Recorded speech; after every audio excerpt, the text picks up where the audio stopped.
Hi, Lyssa deHart here.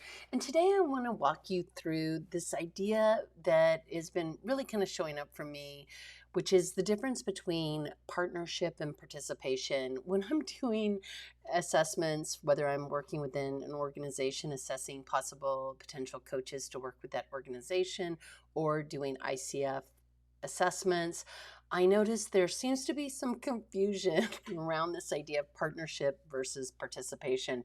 So, some of the things we're going to take a look at are trust and listening and evoking awareness and client agency ultimately. So, let's get into it. I hope you enjoy this video. Okay, so here we are. We're going to take a look at this idea of full partnership versus full participation. For many folks, there is very little distinction. I think a lot of coaches are under the impression that in order to add value, and I put that in air quotes because I think for a lot of coaches that I've talked to, this need to provide value for their clients is really important and top of mind for them. And this does take a little bit of a tweak on how you're thinking about your value as a coach. One of the things that I've discovered through the years and that I see happen often in coaching, whether it's with my clients or working with my mentor clients and their coaching clients or in my trainings and groups, is that human beings have an inherent desire to be heard. I think there's a lot of reasons why this is, and especially in the climate that we find ourselves in now more than ever.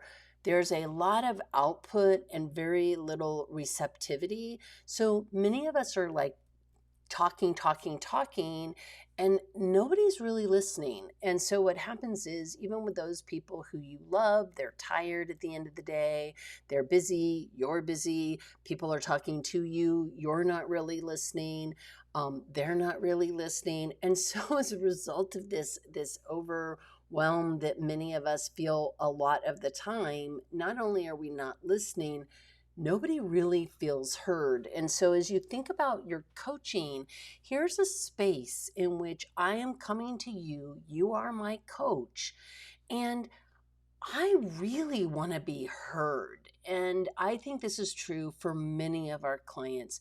They want to be heard, they want to have this sense of autonomy and agency. And so, ultimately, we have to sort of start to shift gears on how we see these ideas of partnership and participation.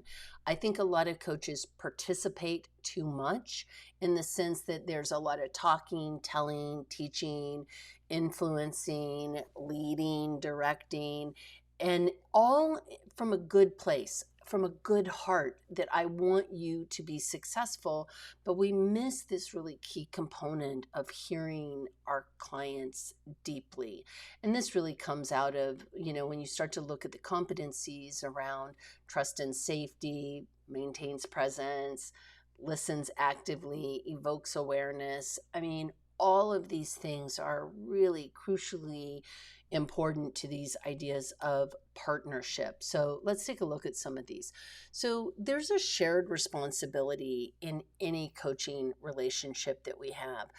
But partnership is sort of a funny thing because, again, going back to what I just said a minute ago, this isn't about the coach partnering in order to teach, tell, direct, lead, point in, encapsulate for the client. This is really in how we hold the container of a coaching conversation so that our client feels heard. And if you are going to err on the side of something, always err on the side of asking your client an inquiry-based question that invites them to share what they know, not for you to share what you know. That is not what partnership is about. That is fully participation, but it is not partnership. And think about it this way.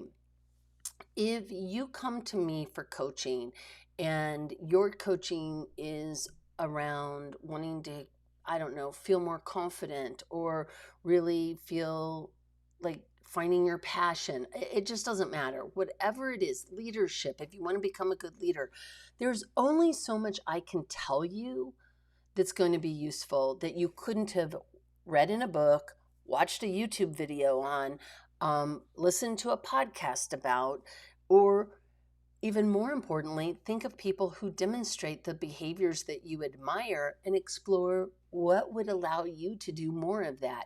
And so again, it becomes a question versus me telling you this is how you be a good leader. There's plenty of that out there. How do I ask you questions about what leadership really means to you? How do I ask you the questions that invite your participation? Because that shared responsibility is that the client is a full participant in the coaching process. And how we demonstrate that in coaching are things like trust and safety. When you're thinking about trust and safety in a coaching relationship, my ability to demonstrate that I respect your talents, insights, and work in the coaching process means that I'm asking you questions that only you know the answer to. And so these questions are things like, as you say this word, what does that word mean to you? As you think about this idea of how you want to be a leader, what does leadership look like for you? By asking these kinds of open-ended questions, I'm demonstrating respect for your insights and talents and awarenesses in the process. That I'm showing empathy and concern for you as a human being. I noticed a shift seemed to happen. It seems like something just showed up on your face. What was that? I'm not walking away from your emotional states. I'm inviting you to explore them. Not from a therapeutic perspective of I'm noticing you seem really frazzled right now. What's going on about the frazzle, although that might be the way that we do it, but more in the sense of, I'm noticing a shift here and I'm curious what's happening for you. And we leave it very open so the client can lay down the meaning that is most important to them. Acknowledging and supporting their feelings. So if the person says, I'm really feeling frazzled right now, what does that tell you when you think about it in context to what's important to you? I'm overwhelmed. I'm taking on too much. Whatever that is, the client then says that versus the coach saying, the reason that you're frazzled often has to do with not having good boundaries or taking on too much. That is not helpful to the client in the sense of it can feel very judgmental, but also we don't know that as coaches. We may have an assumption that we need to pay attention to, and we may have a hypothesis that they're taking on too much or don't have healthy boundaries, but that's a place to be curious, not assume that our hypotheses are correct, but rather take our awareness and our own hypotheses and go, how do I turn that into a question that may benefit my client? We want to be also partnering with a client in order for them to determine direction, determine what's important. So we may say, I'm hearing multiple threads in what you've just shared with me. Which is going to be the most important thing for us to explore versus me saying to the client, I heard you say X, Y, and Z. And let's start with Z, or those are the three important things I'm hearing you say. Which of them would be important for us to look at? There's still some partnership there, but it's limiting the client to X, Y, and Z versus I'm hearing multiple threads show up here. Is there one in particular that would be important for us to tug on? The client then gets to determine what is important, and we haven't pre-primed them for a particular thread, but any of the threads. And thread is such a funny thing because threads could mean anything. I mean, the client gets to lay their own meaning on that completely. So far more trust and safety there, far more partnership where the client is leading the coach, which really leads into the thing that I was talking about earlier, which is I think in our culture, and it may have always been true, and I think this goes across the board into like 99.999% of cultures, we don't feel heard. When I was doing couples work, the biggest thing that showed up in most relationships was not feeling heard, not feeling understood.